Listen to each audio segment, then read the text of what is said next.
Alain, propos d'un Normand.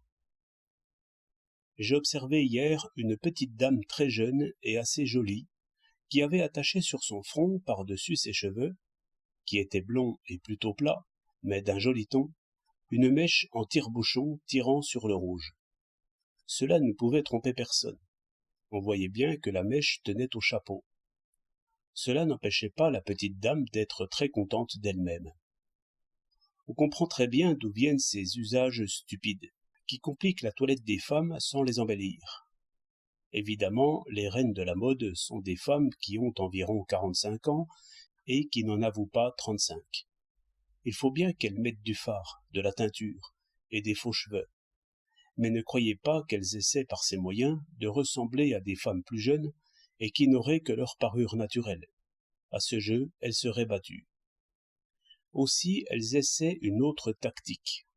Elles se fardent et se coiffent, autant qu'elles peuvent, de façon qu'on ne puisse pas les imiter sans les ressources de l'art.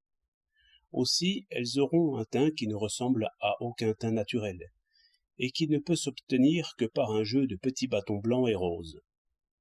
Elles ont des faux cheveux si bizarrement tortillés que le plus habile coiffeur ne pourrait pas obtenir le même effet avec des cheveux naturels, si beaux qu'ils soient. De même pour la taille, bien loin de chercher à l'assouplir, elles la raidissent et la cambrent d'une façon aussi peu naturelle que possible. Il résulte de là que les jeunes femmes qui essaient de leur ressembler y perdent toute leur grâce de jeunesse. Et si les vieilles n'ont pas l'air jeunes, du moins les jeunes ont un air de vieillesse, et les petits jeunes gens n'y connaissent plus rien. Que les jeunes imitent ainsi les vieilles, cela tient à des causes profondes. La femme imite et admire jusqu'aux environs de 35 ans. C'est seulement ensuite qu'elle juge, critique et invente. Pour les hommes, il en est tout autrement. De 20 à 30 ans, ils inventent. Passé cet âge, ils s'endorment et tombent dans l'imitation.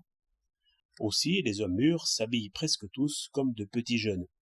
Voilà pourquoi les jeunes femmes mettent de fausses poitrines, tandis que les jeunes hommes ne mettent pas de faux ventres.